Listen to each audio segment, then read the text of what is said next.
Baik, bismillahirrahmanirrahim. Assalamualaikum warahmatullahi wabarakatuh. Waalaikumsalam Alhamdulillah, warahmatullahi alhamdulillahirabbil alamin. Segala puji bagi Allah, Tuhan semesta alam yang di dalam tangannya dunia digenggam, yang di dalam kuasanya matahari terbit dan tenggelam sesuai yang Allah kehendakkan. Sehingga Allah jadikan siang sebagai pencaharian rezeki dan malam sebagai pakaian kita. Dialah zat Allah yang maha mencipta, dengannya adik-adik yang ganteng dan cantik ini diciptakan, Masya Allah. Maka sungguh nggak ada celah bagi Allah ya nak ya. Nggak ada celah bagi Allah, apalagi sampai mengatakan bahwa Allah itu memiliki anak. Wa naudzubillah, sungguhnya itu adalah kekejian dan kebodohan ya. Karena Allah Subhanahu wa taala kan berfirman ya di dalam surat Al-Ikhlas, A'udzubillahi minasyaitonirrajim. Bismillahirrahmanirrahim. Qul huwallahu ahad. Katakanlah dialah Allah yang Maha Esa. Allahus Samad. Allah adalah Tuhan yang bergantung kepadanya. Semuanya ya, termasuk manusia, binatang, tumbuhan ya. Lam yalid walam yulad. Nah, ini yang penting. Lam yalid walam yulad. Allah itu tidak beranak apalagi diperanakan. Lam yalid walam yulad walam yakul lahu kufuwan ahad, dan tidak ada seorang pun yang setara dengan dia. Asyhadu an la ilaha illallah wa asyhadu anna Muhammadan abduhu wa rasuluh. Semoga sholawat dan salam tercurah kepada junjungan kita, idola kita, panutan kita semuanya, Nabiullah wa Rasulullah Muhammad alaihi salatu wassalam, serta kepada seluruh istrinya, kepada anak dan keturunannya, kepada para sahabat, para tabi'in, kepada ulama, dan pada para asatiz hingga akhir zaman kelak. Amin ya rabbal alamin. Adik-adik yang dicintai oleh Allah Subhanahu wa taala, apa kabarnya hari ini semuanya? Coba. Apa kabar nih semuanya nih? Masya Allah. Alhamdulillah. Allahu Akbar. Masya Allah. Alhamdulillah. Kakak senang deh dengarnya kalau suara-suara adik-adik yang semangat. Alhamdulillah. Semoga Allah Ta'ala selalu melindungi dan memberkahi keseharian adik-adik ya, termasuk Umi dan Abah dan keluarga adik-adik di Indonesia. Amin. Kembali lagi bersama kami dalam dalam pengajian At-Taqwa Yokohama, dalam kajian lanjutan kisah 10 sahabat yang dijamin masuk surga. Pada kesempatan hari ini, insya Allah akan dilanjutkan dengan kisah dari sahabat yaitu Tolhah bin Ubaidillah radhiyallahu anhu. Mohon maaf.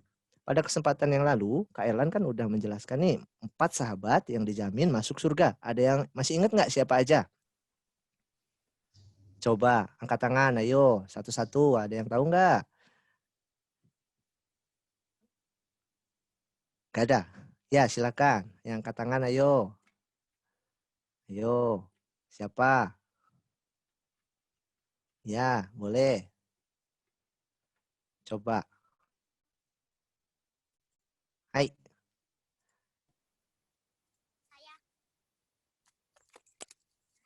Siapa? Ita dan Rendra, coba. Ayo. Ada yang siapa? Umar radhiyallahu an. Umar bin Khattab radhiyallahu an. Terus Ali bin Abi Thalib radhiyallahu an. Terus Utsman bin Affan radhiyallahu an. Satu lagi, sahabat yang pertama kali masuk Islam, Abu Bakar radhiyallahu an.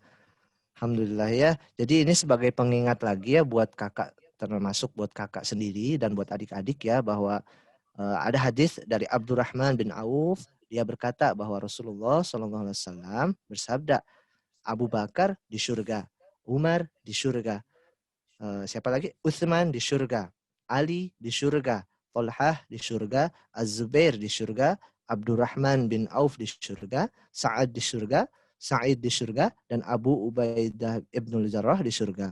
Hadis ini diriwayatkan oleh At-Tirmizi yang sanadnya insya Allah sahih. Dari hadis tersebut kita ambil pelajaran ya, bahwa ke-10 sahabat yang disebutkan tadi, alhamdulillah sudah terjamin ya, sudah pasti surganya. Berbeda dengan kakak, dengan kita semua gitu yang masih wajib untuk kita perjuangkan surganya. Tapi kakak yakin wajah adik-adik di sini ya yang hadir di acara kajian hari ini, insya Allah adalah wajah-wajah al-hulul jannah. Amin ya Allah ya Rabbal Alamin. Baiklah, tanpa berlama-lama lagi,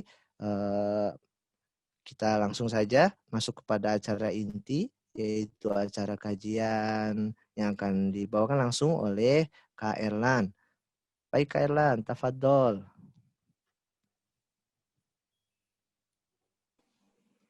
Baik adik-adik, kita mulai ya.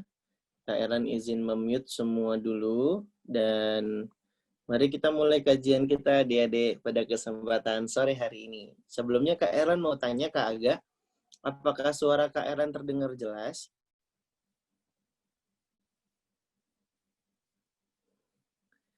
Jelas ya? Baik, adik-adik mendengar jelas ya? Jelas, Oke. jelas. Nanti kalau suaranya putus-putus, langsung ketik aja di kolom chat ya. Karena kadang-kadang nih sinyal sering putus-putus akhir-akhir ini. Tapi semoga Allah kasih kemudahan sehingga kita bisa kajian dengan lancar. Wih! Pokoknya nggak pakai ada putus-putus dan hambatan lainnya. Makanya kita tawakal ya adik-adik. Minta tolong sama Allah biar kita dikasih kemudahan.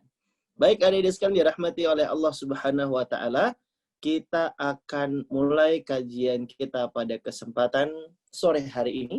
Lomba duduk rapi. Suara disimpan. Senyumnya dipasang. Iya. Baiklah adik-adik sekalian, kita mulai kajian pada kesempatan sore hari ini. Sebentar, Erlan minum kopi dulu. Bismillah. Seger banget ya. Kita mulai adik-adik ya. Bismillahirrahmanirrahim. Assalamualaikum warahmatullahi wabarakatuh. Waalaikumsalam warahmatullahi wabarakatuh. Masya Allah. Alhamdulillah. Alhamdulillah hamdan katsiran tayyiban mubarakan fih. Kama yuhibbu rabbuna wa yarda. Wa ashhadu an la ilaha illallah wahdahu la syarikalah. Wa ashhadu anna Muhammadan abduhu wa rasuluh. Allahumma salli ala Muhammad wa ala ali Muhammad amma ba'du. Adik-adik sekalian yang mencintai Allah dan semoga pula dicintai oleh Allah Subhanahu wa taala, apa kabarnya sore hari ini? Kalau di Jepang mungkin sudah maghrib nih ya. Alhamdulillah kita bisa merasakan nikmat sehat dan nikmat iman. Kita juga masih menjadi orang Islam. Ini adalah sebuah nikmat yang mahal adik-adik sekalian. Yang harus kita syukuri, yang harus kita ucapkan terima kasih kepada Allah Subhanahu wa taala Rabbul Izzati ya, agar kita menjadi hamba yang senantiasa bersyukur dan semoga Allah Subhanahu wa taala senantiasa menjadikan kita orang-orang yang beragama Islam sampai akhir hayat kita dan semoga kita semua bisa masuk surga. Sampai sini adik-adik, apakah suara Kak Erlan putus? Jelas ya? Jelas ya? Oh jelas. Jelas, tadi, Ustaz. kalau ada yang bilang di chat putus, berarti sinyal di tempat De Alia ya, yang mungkin agak putus-putus ya. Baik. Kak Erlan ini agak kurang pede dengan sinyal akhir-akhir ini. Tapi hikmahnya adalah Allah pengen jadikan kita semua tetap bertawakal kepada Allah, bukan kepada wifi kita gitu ya. Baik adik-adik, kita akan kajian hari ini, kita akan lanjutin lagi cerita sahabat Nabi yang sudah dijamin masuk surga. Masya Allah. Siapa aja Kak Erlan? Kan kita udah bahas 4 sahabat. Tadi udah disebut sama Kak Aga ya. Ada Abu Bakar, ada Umar, ada Utsman, ada Ali. Kita sudah 4 kali kan ya bahas ya? Ini sahabat yang keberapa berarti sekarang? Sahabat yang ke-5. Hari ini kita akan bahas sahabat Nabi yang bernama Thalhah bin Ubaidillah radhiyallahu anhu. Kak Erlan, emang jumlah sahabat Nabi yang dijamin masuk surga yang disebutin di hadis oleh Kak Aga tadi ada berapa Kak Erlan? Ada 10. 10 sahabat inilah yang disegelari dengan al-mubasysyaruna bil jannah. Sahabat yang diberikan kabar gembira oleh Nabi Mereka dijamin masuk surga. Dan kita sudah menceritakan 4 kisah sahabat. Berarti sekarang kita masuk di kisah sahabat Nabi yang kelima. Berarti sudah setengah perjalanan nih adik-adik ya. 5 lagi kita akan selesaikan kisahnya. Semoga Allah kasih keistiqomahan. Dan nanti adik-adik kalau udah selesai programnya, cerita 10 sahabat nanti dapat hadiah loh. Wih, Masya Allah. Nanti dapat sertifikat, dapat hadiah. Hadiahnya dari panitia, ya, bukan dari Kak Erlan. Nah, adik-adik sekalian dirahmati oleh Allah, kita tetap semangat ya. Mau cerita hari ini, kita mau berkisah tentang sahabat Nabi yang kelima yang mau kita ceritakan kali ini, yakni tentang sahabat Nabi yang bernama Tolhah bin Ubaidillah. Dari namanya dulu ya adik-adik ya, namanya aja Tolhah. Asal katanya dari kata at-tolhu. Apa Kak Erlan? At-tolhu. Itu nama apa Kak Erlan? Jadi sebenarnya adik-adik, Tolhah itu diberikan nama oleh ayahnya karena terinspirasi dengan sebuah nama pohon yang ada di daerah Hijaz. Daerah Hijaz tuh ya kalau sederhananya daerah Saudi Arabia. Sekitaran itu ya adik-adik ya. Jadi ada pohon namanya pohon tolhu. Pohon tolhu itu adalah pohon yang dijadikan tempat berteduhnya para musafir. Adik-adik tahu musafir? Musafir itu orang yang sedang safar. Orang yang sedang menempuh perjalanan.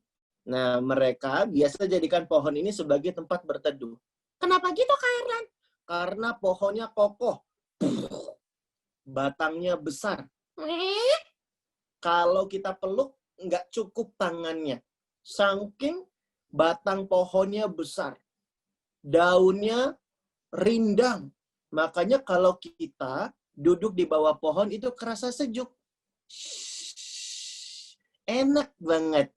Rasanya sepoi-sepoi. Sedep banget rasanya adik-adik. Jadi pohonnya itu besar, pohonnya kokoh, daunnya rindang, dan orang-orang banyak mengambil manfaat dari pohon ini dijadikan sebagai tempat berteduh. Sebentar adik-adik, Kak Erlan mau tanya lagi. Suaranya putus-putus enggak? Tidak, Kak Erlan. Enggak ya? Kok ada yang bilang putus ya? Wah, ini terjadi ikhtilaf.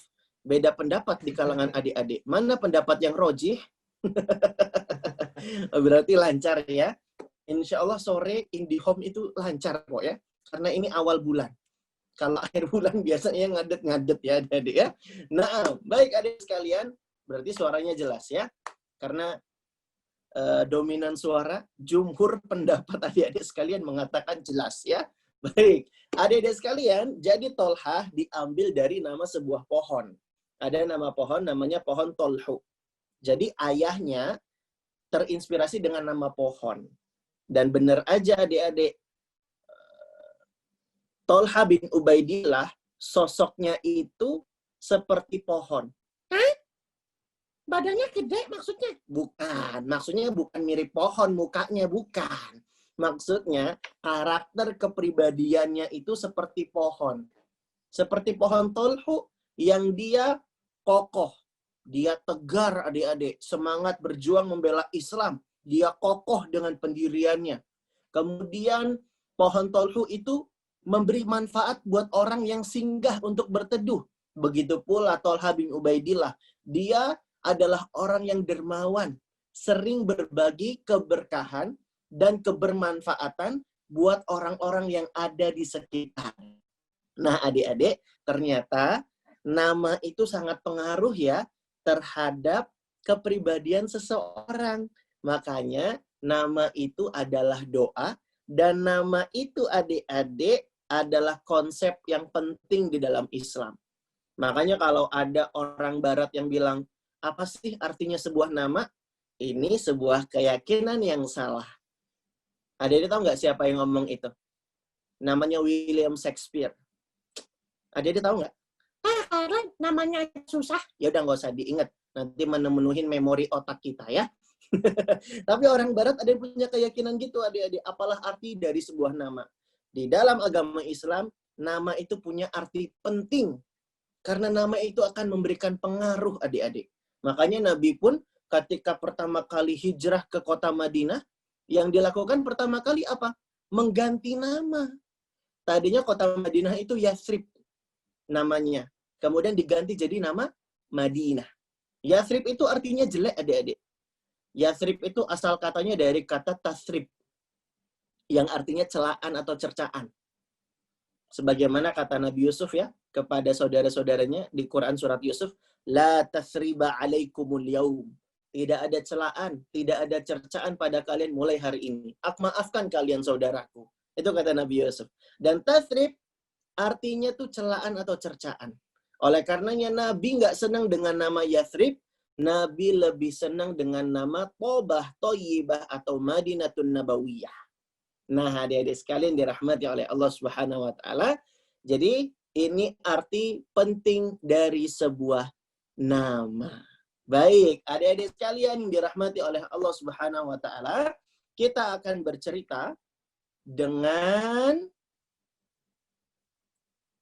Tolhah bin Ubaidillah yang punya banyak sekali keutamaan-keutamaan yang akan kita petik kisahnya sebentar lagi. Sudah siap adik-adik?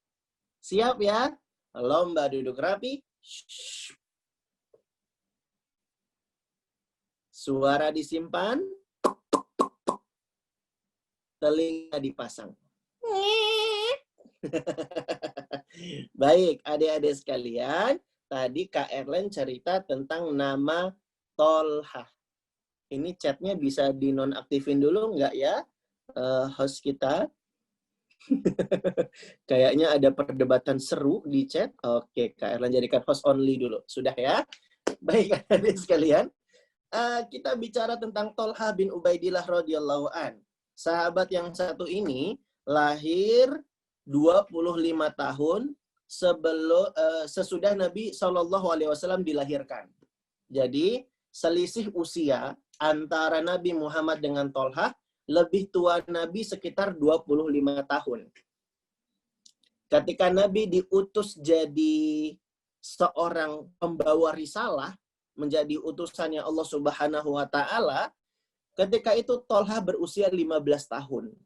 Dan adik-adik, di usia yang ke-15 tahun inilah Tolhah bin Ubaidillah masuk Islam. Dicatat, Tolhah bin Ubaidillah masuk Islam di usia yang berapa coba? 17 apa 18? 15, Erlan. Iya, yang ke-15. Jadi usia 15 tahun Tolhah bin Ubaidillah masuk Islam. Siapa yang ngajakin Kak Erlan? Adik-adik tahu nggak siapa yang ngajakin Tolhah bin Ubaidillah masuk Islam? Yang ngajakin Tolhah masuk Islam adalah Abu Bakar As-Siddiq radhiyallahu an. Masya Allah adik-adik. Abu Bakar itu sahabat yang banyak banget ngajakin teman-temannya untuk masuk Islam. Banyak loh di antara 10 sahabat Nabi yang dijamin masuk surga. Di antaranya itu sebagian besar Abu Bakar yang ngajakin masuk Islam.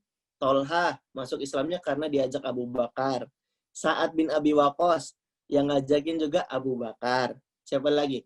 Zubair bin Awam yang ngajakin masuk Islamnya juga Abu Bakar. Jadi Abu Bakar itu Masya Allah ya adik-adik ya. Pahalanya banyak ngajakin orang-orang untuk masuk Islam. Nah adik-adik harus semangat juga ya.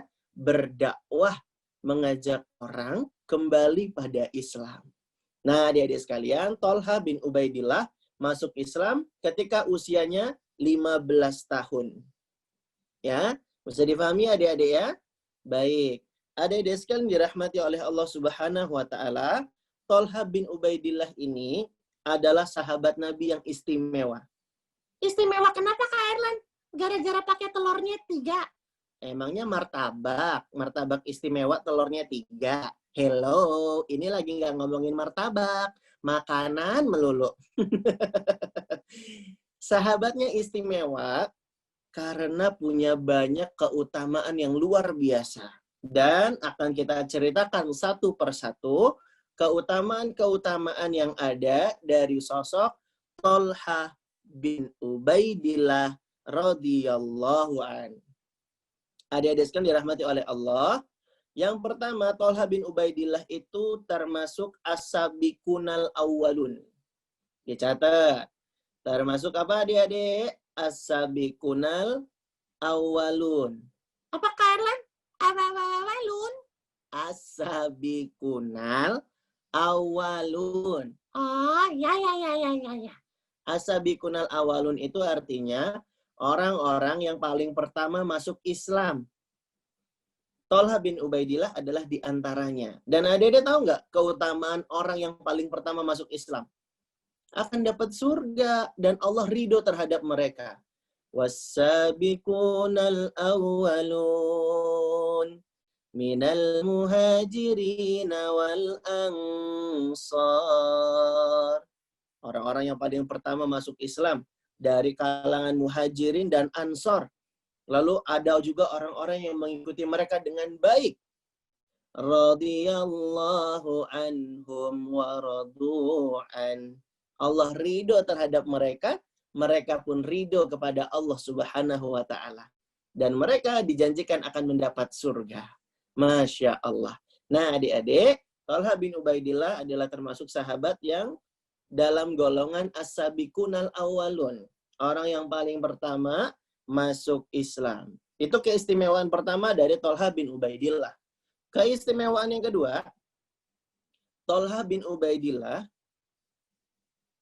dikatakan oleh Nabi SAW adalah orang yang mati syahid meskipun dia masih hidup berjalan di atas muka bumi. Wah, ini keren nih.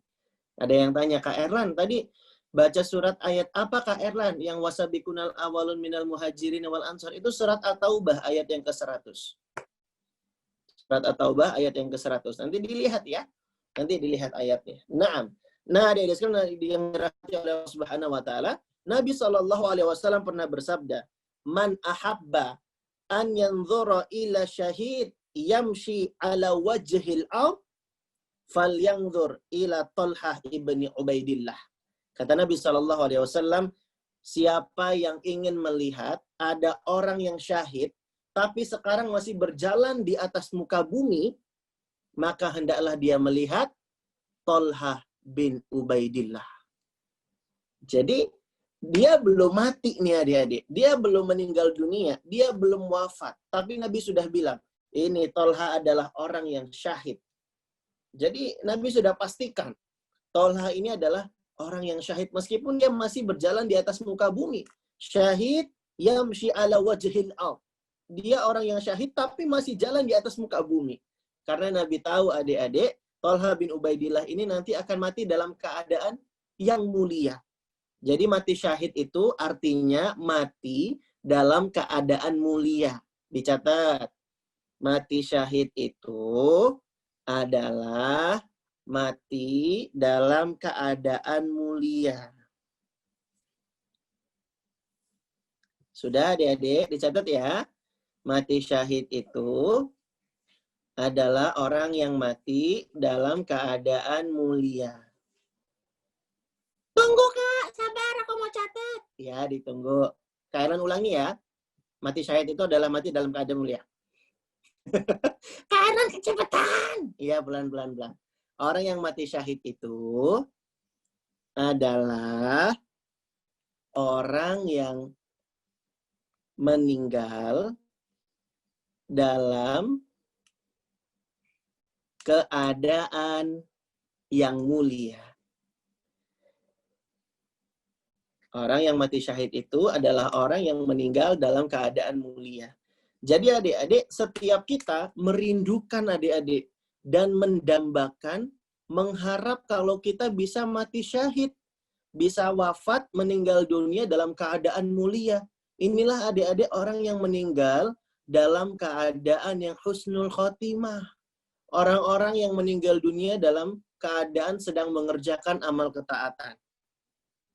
Meskipun di dalam hadis lain ada banyak juga loh keadaan-keadaan orang yang dikatakan mati syahid, misalnya mati ketika berperang di jalan Allah, sedang berjihad, ini mati syahid. Lalu kemudian mati karena tenggelam, ini juga dikatakan mati syahid. Kena bencana alam, tertimpa bangunan, ya. Ada banyak hadis yang menyebutkan demikian. Ala kulli hal, mati syahid itu adalah keadaan di mana orang meninggal, keadaannya itu mulia. Nah, adik-adik sekalian, ada sebuah kaidah menyebutkan bahwa inamal a'malu bil khawatim. Ini hadis Nabi SAW. Sesungguhnya amal itu tergantung dari akhirnya. Dan adik-adik tahu nggak sih, akhir dari sebuah perjalanan seringnya ditentukan dengan bagaimana perjalanan itu ditempuhnya. Jadi biasanya gini nih adik-adik, ada anak yang pinter, dia ranking 1. Ini hasil akhirnya, dia ranking 1. Dan adik-adik tahu nggak, dari mana sih dia bisa dapat hasil baik ranking 1 ini? Oh, karena perjalanannya untuk mencapai ranking 1 itu bisa kelihatan baik. Dia belajarnya sungguh-sungguh, rajin berdoa, semangat berlatih, mencatat dan mendengarkan dengan baik pelajaran dari guru-gurunya. Dia semangat ngerjain tugasnya. Jadi karena perjalanannya menuju akhir itu adalah perjalanan yang baik, maka akhirnya pun jadi baik. Bisa dipahami maksud Kak Erlan? Nah, adik-adik, orang yang wafat dalam keadaan baik, orang yang wafat dalam keadaan mati syahid, berarti dia itu sudah menempuh perjalanan yang baik. Begini kaidah umumnya. Meskipun ada juga loh yang mati syahid, tapi perjalanannya itu belok-belok. Ada sahabat Nabi yang kayak gitu juga. Dia masuk Islam, habis masuk Islam langsung perang. Meninggal dunia langsung. Ada yang begitu. Tapi pada umumnya adik-adik, akhir itu ditentukan bagaimana kita menempuh perjalanan. Dan kita akan diwafatkan sesuai dengan kebiasaan kita selama hidup di dunia. Yang adik-adik sering nggak dengar cerita atau nonton video, ada kakek-kakek meninggal dunia dalam keadaan sujud. Wih, Masya Allah. Itu karena dia sudah terbiasa selama hidupnya selalu sujud kepada Allah Subhanahu wa Ta'ala. Ada yang meninggal dunia dalam keadaan baca Quran. Wow, keren banget, Masya Allah. Ternyata setelah ditelusuri, dia punya kebiasaan selama hidupnya rajin baca Quran. Ada juga yang dia meninggal dunia dalam keadaan lagi ceramah. Masya Allah. Lagi ceramah nih, meninggal. Kak Erlan, lagi ceramah kan? Jangan ninggal. Enggak, Kak Erlan lagi ngasih contoh. Bukan Kak Erlan yang bakal ninggal. Meskipun Kak Erlan juga tetap berharap ya, meninggal dalam keadaan beramal ketaatan. Tapi banyak kisahnya adik-adik, ada ulama lagi ceramah meninggal. Kenapa bisa wafat dalam keadaan baik seperti ini? Karena dia menjalani kehidupan dengan baik. Dia punya kebiasaan-kebiasaan beramal ketaatan. Nah, kita akan diwafatkan dalam keadaan bagaimana kita menjalani kebiasaan selama hidup di dunia. Nah, oleh karenanya adik-adik, lakukanlah kebiasaan-kebiasaan yang baik. Sehingga nanti kita diwafatkan dalam keadaan yang baik. Bisa dipahami adik-adik? Bisa ya? Nah, ketika Nabi sudah bilang Tolha bin Ubaidillah akan mati syahid, akan meninggal dalam keadaan yang mulia, maka kita harus ambil pelajaran berharga dari sosok sahabat yang satu ini. Karena pasti dia punya kebiasaan yang mulia. Dia punya amal ketaatan yang istimewa. Sehingga Nabi sudah jamin sahabat Tolha bin Ubaidillah akan masuk surga, akan mati dalam keadaan mulia. Ini dia adik-adik, syahid. Yamshi ala wajhil ard. Seorang yang mati syahid, yang kata Nabi, meskipun dia masih berjalan di atas muka bumi. Nanti Kak Erlan ceritakan, bagaimana wafatnya Tolha bin Ubaidillah, ketika apa peristiwanya. Jangan kemana-mana, nantikan setelah pesan yang berikut ini. Baik adik-adik, konsentrasi lagi. Kalau Kak Erlan bilang angin, tarik nafas. Kalau Kak Erlan bilang hujan, dihembuskan. Angin. Hujan. Angin. hujan. Nah, adik-adik sekalian dirahmati oleh Allah, itu keutamaan yang kedua dari sosok Tolha bin Ubaidillah radhiyallahu anhu. Yang pertama tadi apa keutamaannya? Dia termasuk as-sabiqunal awalun. Lihat surat At-Taubah ayat yang ke-100.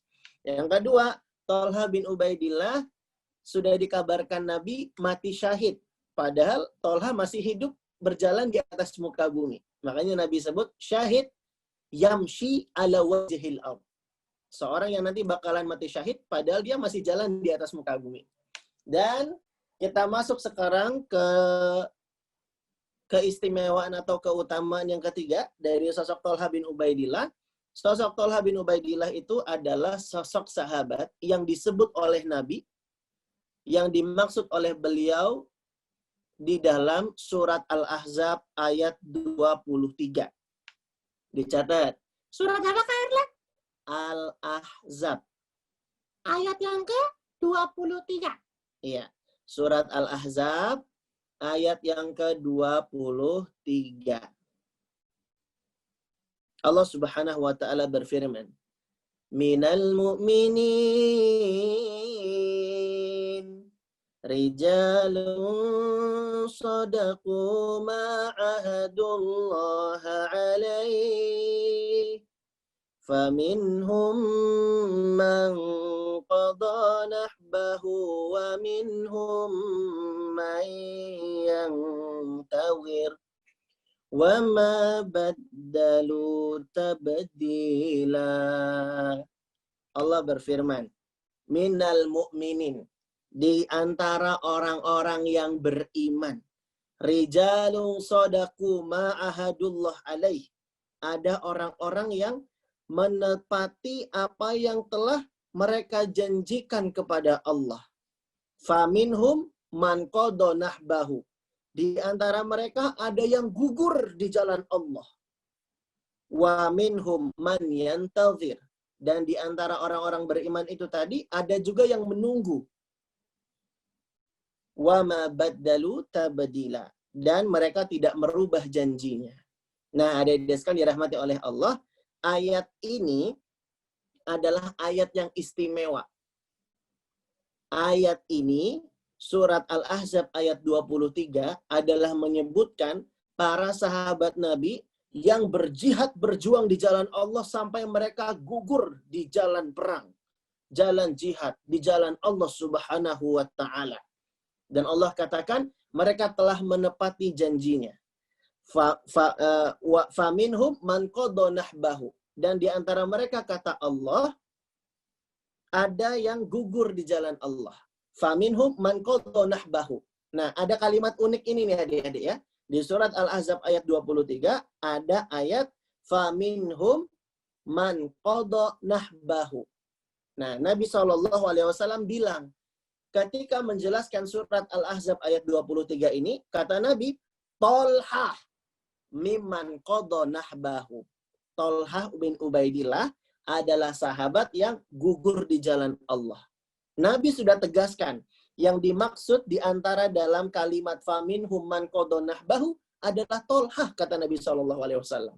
Padahal ketika itu Tolha masih hidup, tapi sudah dikabarkan Nabi dia akan gugur. Dia adalah syahid yamshi ala wajhil ardh. Dia adalah seorang yang mati syahid yang masih berjalan di atas muka bumi.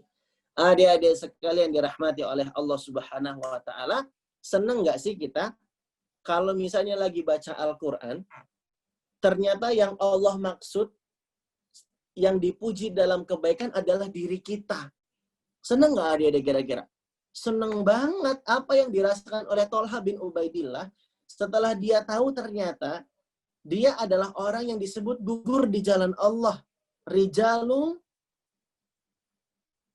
sadaqu ma ahadullah alaih. Seseorang yang menepati janjinya kepada Allah. Ini kalimat pujian bagi para sahabat adik-adik sekalian. Makanya Tolha adalah orang yang berbahagia karena dia sudah dikabarkan sebagai orang yang syahid, orang yang gugur di jalan Allah Subhanahu wa taala. Dan Tolha memang pantas untuk mendapatkan itu adik-adik, karena Tolha itu perjuangannya membela Islam pengorbanannya membela Nabi Shallallahu Alaihi Wasallam luar biasa. Wah, Kak Erlan saking semangat membara nih adik-adik ya. Kita masuk kepada keutamaan dan keistimewaan Tolha yang berikutnya. Keutamaan Tolha yang berikutnya adalah Tolha bin Ubaidillah itu sangat semangat membela Nabi Shallallahu Alaihi Wasallam. Dicatat, ada yang masih buka-buka Al-Quran, masih penasaran.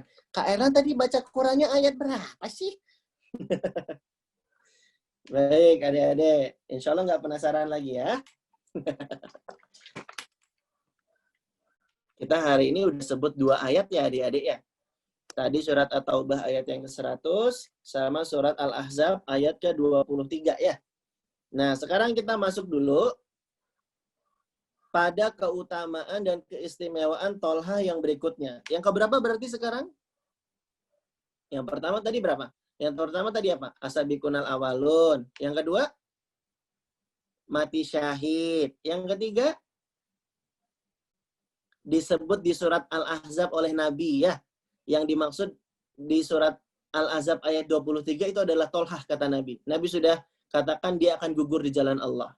Dan yang keempat, keistimewaannya Tolha adalah dia adalah sahabat yang totalitas membela Nabi Shallallahu Alaihi Wasallam. Ditulis, Tolha adalah sahabat yang totalitas membela Nabi Muhammad Shallallahu Alaihi Wasallam.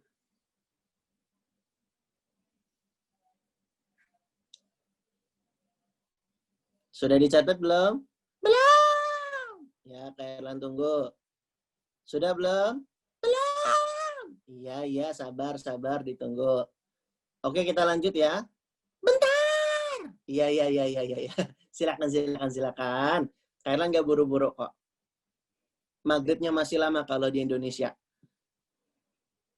Kalau di Jepang udah lewat ya kagak ya maghribnya sekarang ya. Selisih 2 jam ya. Di sana udah jelang Isya nih berarti. Kagak ya. Sudah Isya. Sudah Isya, Masya Allah. Nah, baik adik-adik. Kita lanjut ya. Keutamaannya Tolha bin Ubaidillah yang keempat. Tolha itu totalitas membela Nabi. Nah, kisah totalitasnya Tolha membela Nabi itu terjadi pada perang Uhud. Terjadi pada perang apa adik-adik? Pada perang Uhud. Perang Uhud terjadi pada tahun berapa? 2 Hijriah apa 4 Hijriah?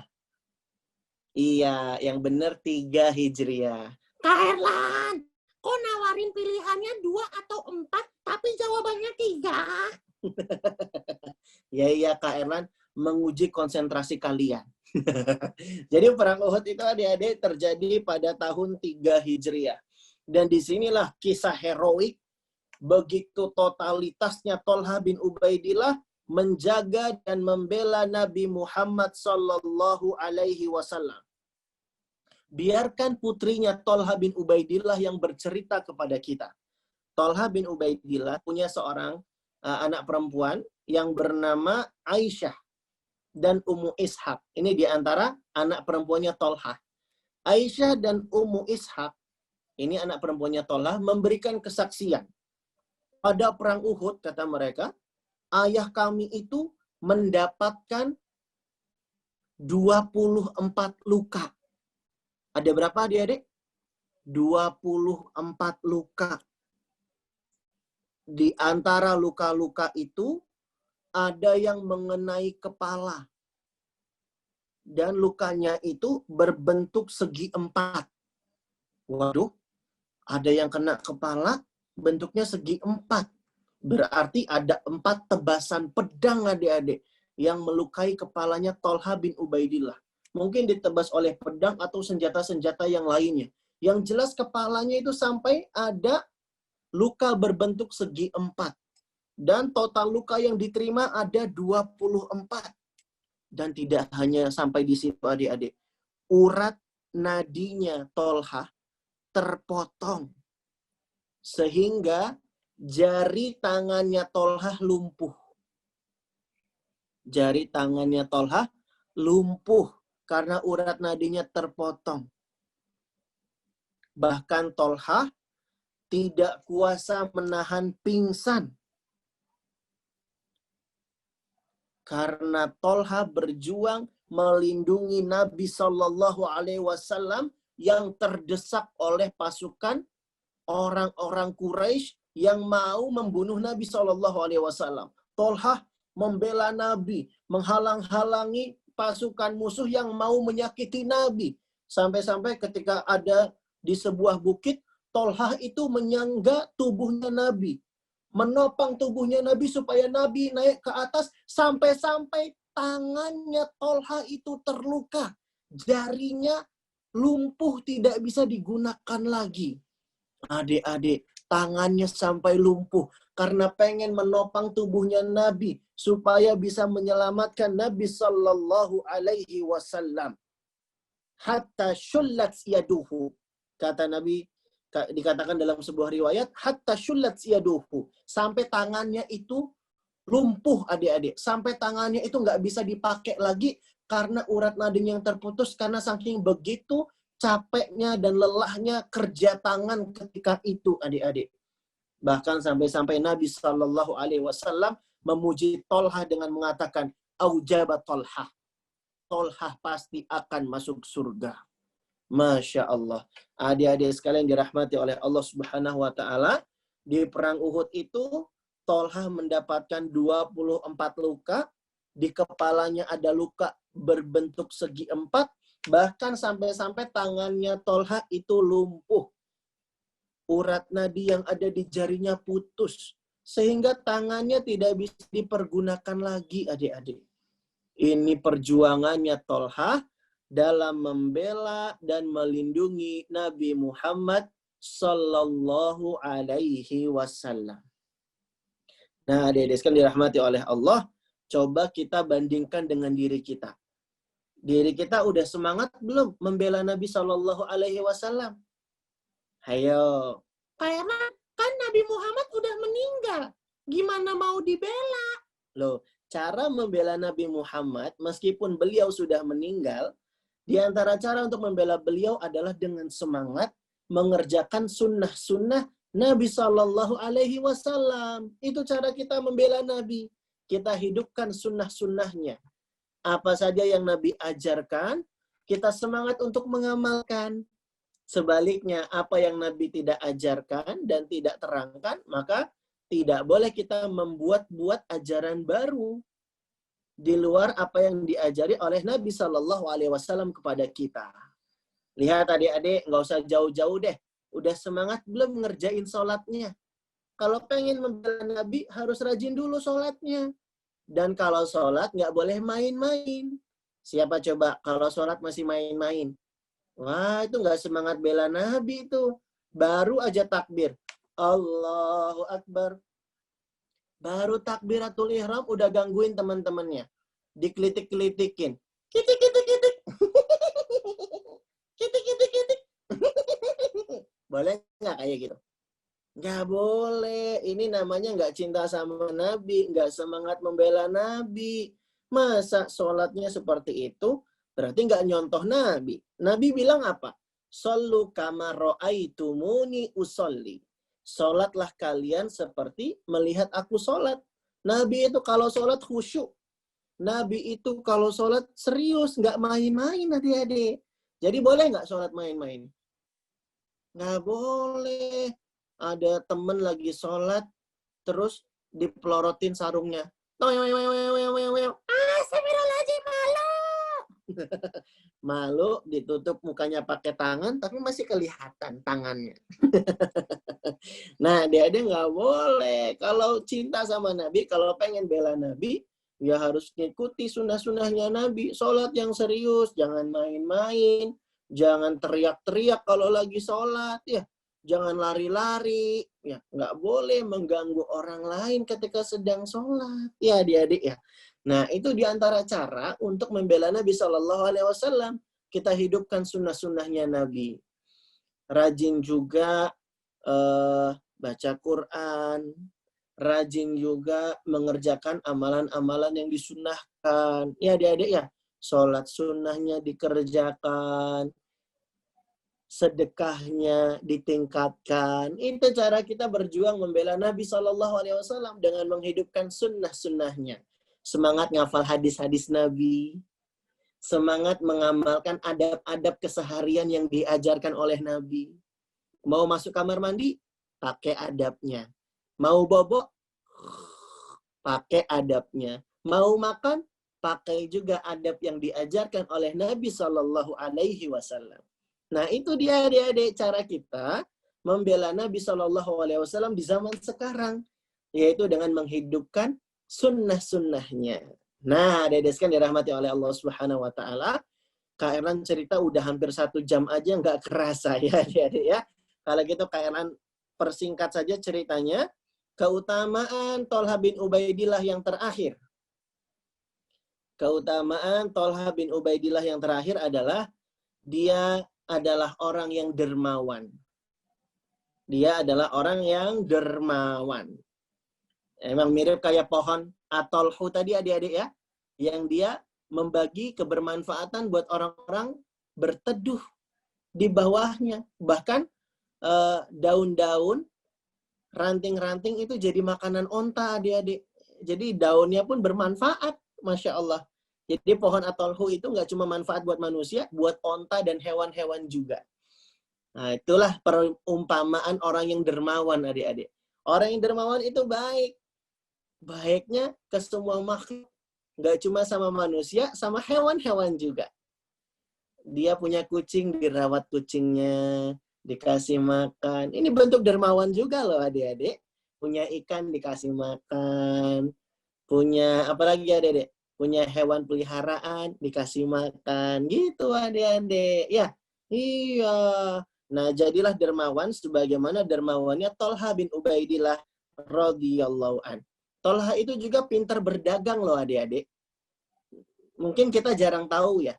Mungkin sahabat yang paling sering kita dengar kisahnya pintar berdagang adalah Abdurrahman bin Auf dan Utsman bin Affan. Paling itu saja. Padahal Tolha bin Ubaidillah ini juga orang yang kaya dan pintar berdagang juga adik-adik. Tolha bin Ubaidillah itu pernah punya harta senilai 700.000 dirham. Berapa adik-adik? Diulang. 700.000 dirham. Tolha bin Ubaidillah pernah punya harta senilai 700.000 dirham. Kalau 1 dirhamnya itu 84.000 rupiah, berarti 700.000 dirham itu senilai dengan 58 miliar rupiah. Berapa adik-adik? 58 miliar rupiah. Banyak nggak adik-adik? Banyak banget. Itu kalau dibeliin tahu bulat, penuh rumah kita adik-adik ya. Sama bumbu-bumbunya. Adik-adik 58 miliar itu banyak banget loh adik-adik ya. Masya Allah. Dan Tolha bin Ubaidillah punya harta senilai 58 miliar. Dia pernah punya harta sebanyak itu. Tapi adik-adik, memang dasarnya orang yang beriman malah nggak pengen terlalu lama pegang harta. Malam harinya dia gelisah bersama istrinya adik-adik. Istrinya Tolha bin Ubaidillah namanya Ummu Kulthum. Ummu Kulthum, istrinya Tolha dan juga Tolha, di malam harinya itu gelisah. Aduh, kok harta kita setelah dihitung-hitung sebanyak ini ya? Akhirnya mereka bermusyawarah, udah deh kita bagi-bagi aja harta ini. Akhirnya besok paginya adik-adik, 58 miliar itu dibagi-bagi ke banyak orang. Tuh, hebat ya. Hebat ya adik-adik ya. Biasanya orang kalau mau kasih uang, mau bagi-bagi uang, berat nggak adik-adik hatinya? Berat ya, karena orang itu memang pada dasarnya, tabiatnya itu suka sama uang, suka sama harta. Makanya Allah bilang di Al-Quran apa? Innahu lihubbil khairi lasyadid. Manusia itu kalau sama harta, cintanya itu berlebihan. Makanya banyak manusia-manusia yang pelit adik-adik. Itulah sebabnya kenapa kalau ada orang yang dermawan, kalau ada orang yang gemar bersedekah, Ini adalah orang yang menunjukkan tanda-tanda keimanan. Makanya Nabi bilang, was-shadaqatu burhanun. Sedekah itu adalah bukti keimanan.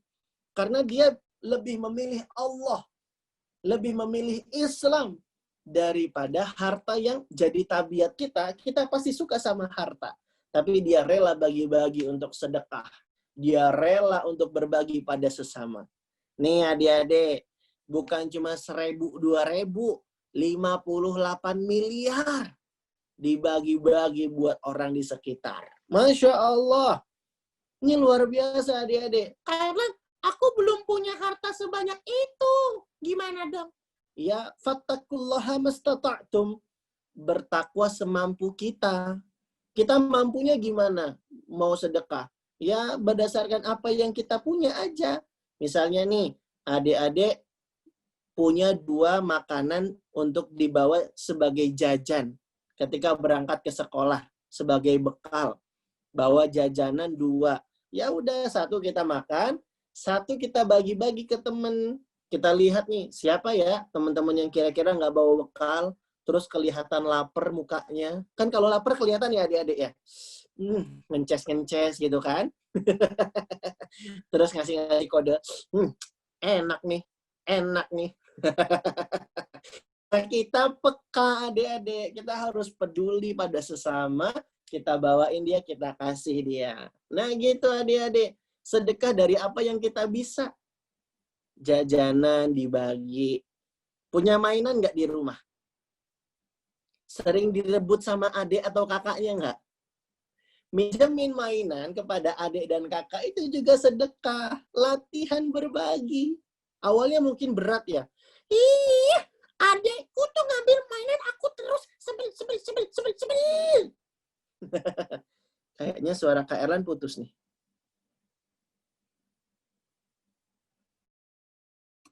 Lancar kayaknya. Erlan putus ya? Lancar. Jelas. Jelas suara Kak Erlan? Jelas. Alhamdulillah. Soalnya tadi sempat nge-freeze kayaknya. Nah, jadi adik-adik berbagi sama adik atau kakak, berbagi sama teman-teman kita. Nah, itu adalah latihan kita supaya bisa jadi orang yang dermawan. Ya, adik-adik ya, lihat ada orang yang susah di jalan, minta uang, terus kita bagi ke mereka. Nah, adik-adik sekalian, itu Ubaidillah. Bahkan adik-adik, dia itu juga sampai-sampai menjamin kelangsungan hidup keluarga-keluarganya yang ada di Bani Taim. Jadi Tolha bin Ubaidillah itu kan ini ya, berasal dari Bani Taim. Nah, orang-orang yang ada di Bani Taim itu kelangsungan hidupnya dijamin sama Tolha bin Ubaidillah. Yang punya utang dilunasin. Yang butuh harta untuk nikah, dikasih harta, dinikahin. Terus yang punya kebutuhan dan keperluan dibantu sama Tolha. Yang kekurangan, butuh bantuan, dikasih sama Tolha. Masya Allah. Nah adik-adik, Tolha bin Ubaidillah adalah orang yang dermawan. Dan dia adik-adik wafat di usia yang ke-64 tahun. Wafatnya ketika peristiwa Perang Jamal. Peristiwa perang apa adik-adik? Perang Jamal. Tolha bin Ubaidillah meninggal pada peristiwa Perang Jamal dan dia mati syahid. Ya, dan dia mati syahid pada Perang Jamal. Nah, adik-adik sekalian, itulah yang bisa Kak Erlan ceritakan dari kisahnya Tolha bin Ubaidillah radhiyallahu an. Semoga bermanfaat buat kita semua. Jadi Tolha bin Ubaidillah, nama aslinya adalah At-Tolhu. Terinspirasi dari pohon At-Tolhu ya. Ayahnya kasih nama pohon At-Tolhu. Sehingga dikasih nama Tolha bin Ubaidillah. Masuk Islam di usia yang ke-15 tahun. Punya keutamaan istimewa diantaranya. Dia termasuk asabiqunal awalun. Kemudian Tolha bin Ubaidillah itu dikatakan oleh Nabi syahid yamshi ala wajhil ard. Orang yang mati syahid tapi bisa berjalan di atas muka bumi. Kemudian dia juga yang dimaksud oleh Nabi di surat Al-Ahzab ayat 23. Lalu yang terakhir, Tolha bin Ubaidillah itu totalitas semangat membela Nabi dan beliau juga adalah orang yang dermawan. Nah, adik-adik, inilah cerita dan pelajaran yang bisa kita petik dari sosok sahabat yang bernama Thalhah bin Ubaidillah radhiyallahu an. Demikian cerita dari Kak Erlan, semoga bermanfaat buat kita semua. Wassallallahu ala nabiyyina wa ala alihi wa ashabihi ajma'in wa akhiru da'wana anil hamdulillahi rabbil alamin. Kita kembalikan ke moderator kita, Kak Aga. Silakan Kak Aga, barakallahu fiik. Untuk barakallah. Kak Erlan, jazakallah khairan kasiron wa ahsanal jazaka atas kajiannya, atas kisah tentang salah satu sosok yang begitu mulia, yaitu sahabat Thalhah bin Ubaidillah. Yang tadi ya adik-adik semua ya sudah diulangi kembali sama Kak Erlan. Jadi ada begitu banyak keutamaan. Yang salah satunya adalah yang utama adalah as-sabiqunal awwalun. Salah satu sahabat yang masuk Islam periode awal. Lalu beliau masih hidup tetapi beliau sudah dicap mati syahid. Dicap meninggal, gugur di jalan Allah, di dalam keadaan yang mulia. Lalu begitu totalnya beliau juga di dalam membela Rasulullah Shallallahu Alaihi Wasallam. Baiklah, untuk acara selanjutnya, ini pasti adik-adik masih banyak penasaran kan dengan sosok sahabat yang mulia ini, sahabat Thalhah. Mungkin barangkali ada yang mau dipertanyakan. Insya Allah, Kak Erlan boleh 2 pertanyaan barangkali ya Kak Erlan ya? Boleh. Silakan Kak Aga, monggo. Apakah masih berkenan waktunya Kak Erlan? Nggak apa-apa? Berkenan, insya Allah. Insya Allah. Tidak masalah. Masya Allah. Ya udah, karena ini banyak sekali nih, semua kayaknya pada ingin bertanya ya. Aduh, kagak sampai bingung ini siapa ya? Diacak aja ya, karena kalau semua bisa sampai ba'da subuh ini. Baik, kakak tunjuk untuk Muhammad Al-Farisi Mewar. Tafadolna.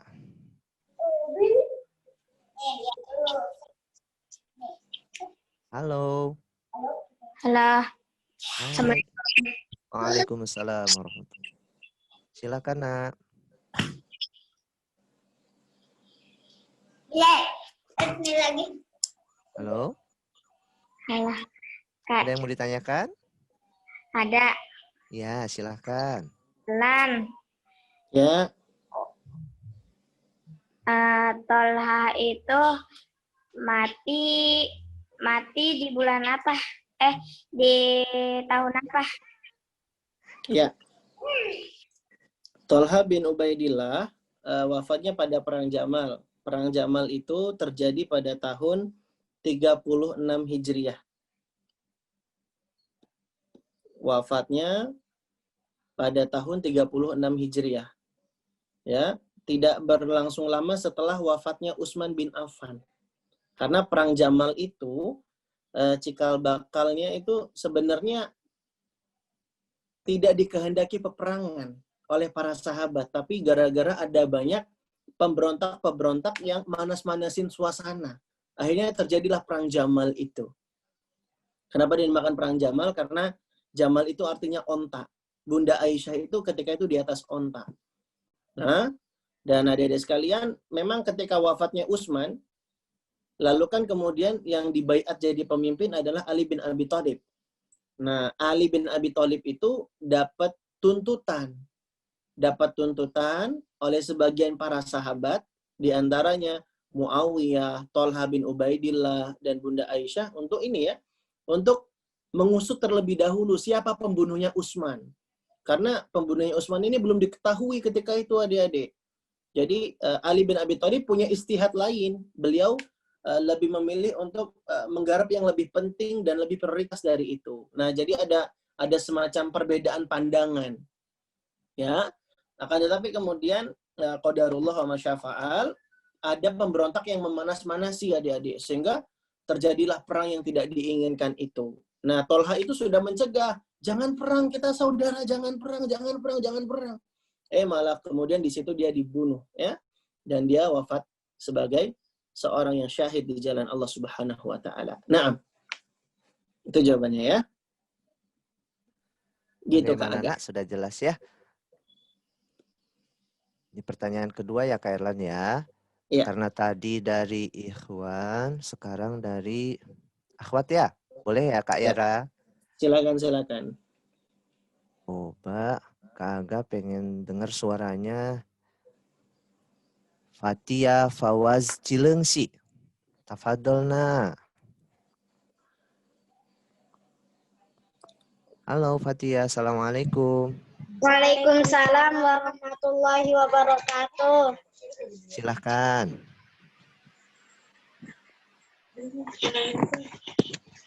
Kak Erlan, Fatia mau nanya.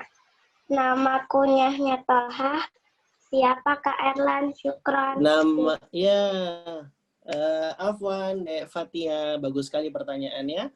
Jadi kan kita itu dalam istilah nama di dalam ilmu bahasa Arab itu ada 3 ya adik-adik ya. Ismun karim, nama asli, lakob, artinya gelar, dan yang ketiga kunyah. Kunyah itu adalah nisbat kepada abu atau umu gitu ya. Jadi kalau ada kata abu, ada umu itu namanya kunyah adik-adik. Nah ini Kairan jelasin dulu biar kalau teman-teman yang lain nggak bingung. Apa sih kunyah itu Kairan? Gitu ya. Nah Tolha bin Ubaidillah itu punya kunyah. Nama kunyahnya adalah Abu Muhammad. Nama kunyahnya siapa? Abu Muhammad. Karena dia punya anak namanya Muhammad. Dan adik-adik tahu nggak? Muhammad ini digelari dengan As-Sajad. Digelari dengan apa? As-Sajad. Orang yang gemar bersujud. Jadi anaknya Tolha itu adalah orang yang istimewa juga adik-adik. Gemar beribadah. Sampai-sampai digelari dengan As-Sajad. Masya Allah ya adik-adik ya. Anak ini bisa hebat karena apa adik-adik? Karena taufik dari Allah dan keteladanan dari bapaknya. Jadi kalau ada anak hebat, itu orang tuanya mesti hebat juga itu. Nah, jadi Tolha bin Ubaidillah punya kunyah Abu Muhammad. Ya, dan ini juga yang digelari dan dipanggil nama seperti ini oleh Rasulullah SAW dan para sahabat. Nah, barakallahu fiik.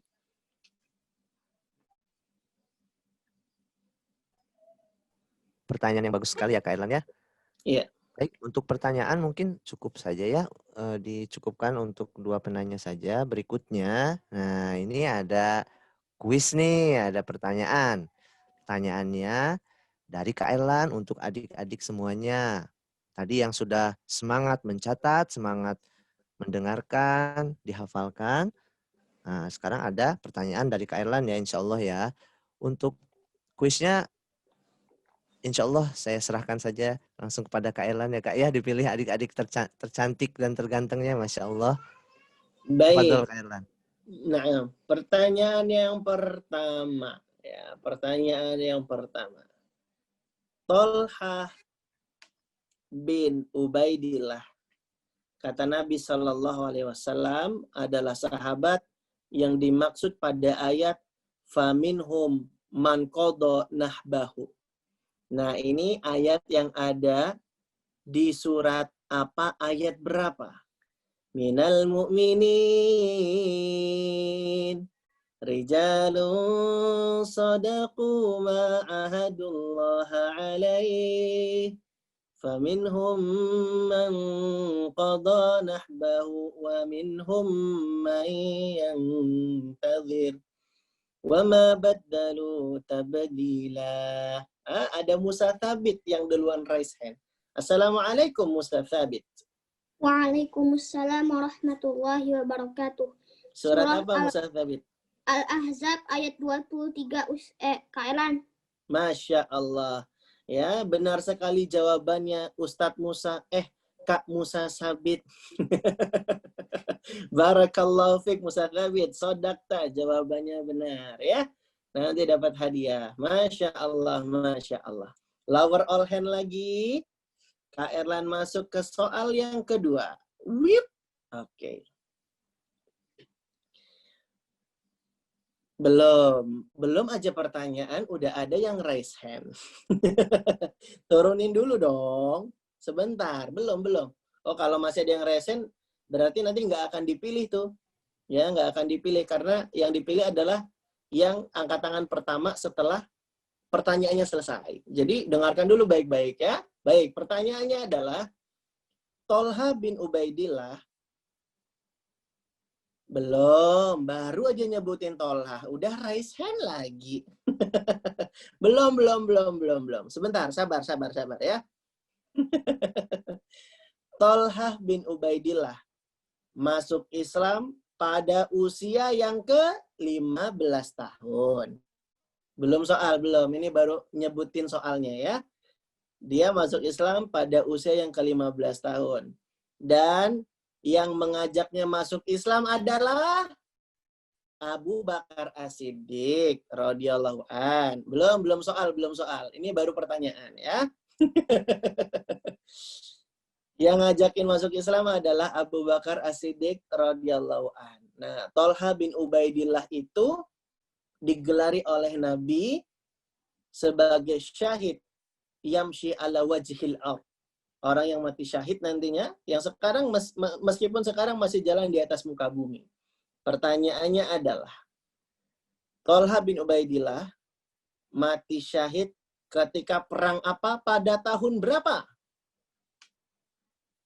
Masya Allah.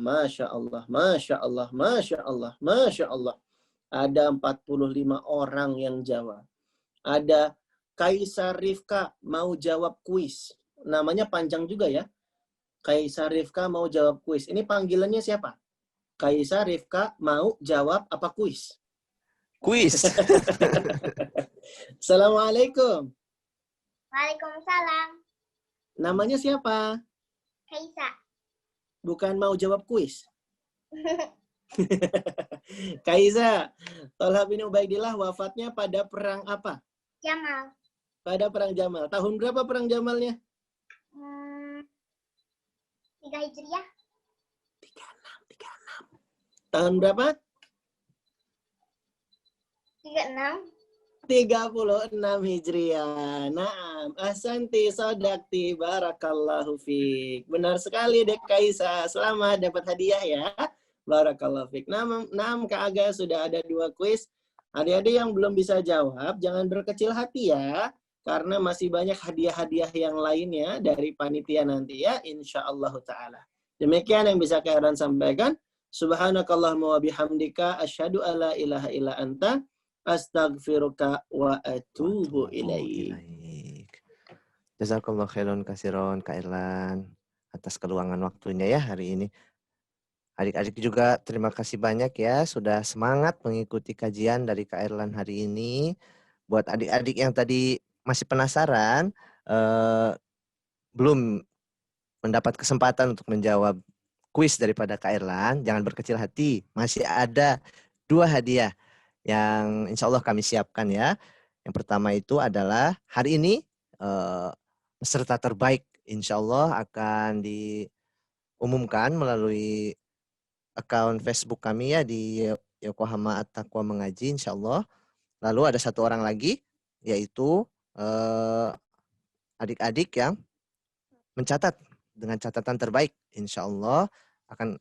Makanya adik-adik tolong kirim catatan-catatan yang hari ini, catatan-catatan terbaiknya ke admin kami insya Allah.